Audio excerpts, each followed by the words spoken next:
আসসালামু আলাইকুম রহমতুল্লাহ। টোকাই মুক্ত রাজনীতি। আমরা যারা জেনজি আছি, আমাদের বর্তমানে একটাই চাওয়া, সেটা হচ্ছে টোকাই মুক্ত রাজনীতি চাই। টোকাইয়ের সাথে রাজনীতির সম্পর্ক কি? টোকাই কারা?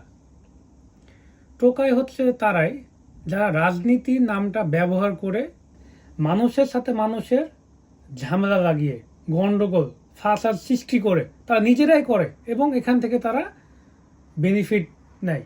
তাদের তো জীবিকার কোনো জব নাই, নির্দিষ্ট নিজের জীবিকা উপার্জনের কোনো জায়গা নাই। সো একজন সাধারণ মানুষ কখনোই এই রকম জীবনযাত্রা যাপন করতে পারে না। সো এগুলো হচ্ছে টাইপ অফ টোকাই। এই টোকাইদের জন্য সমাজের সবচেয়ে পরিবেশ বিনষ্ট হয়। এই টোকাইগুলোর জন্য সমাজ আজ আতঙ্কিত। এর এক একটা আতঙ্ক, এবং তাদেরকে কারা নিয়ন্ত্রণ করে? রাজনীতিবিদ। তো যারা রাজনীতি করেন তারা তো সমাজের জন্য রাজনীতি করেন, মানুষের জন্য রাজনীতি করেন। তবে দেখবেন এই টোকাইগুলোর জন্য মানুষের শান্তিতে থাকতে পারে না, তাদেরকে আতঙ্ক হিসাবে মানুষ দেখে।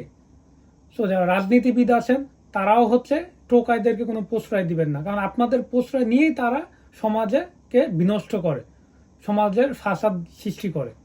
সো আমরা এই টোকাই মুক্ত রাজনীতি দেখতে চাই।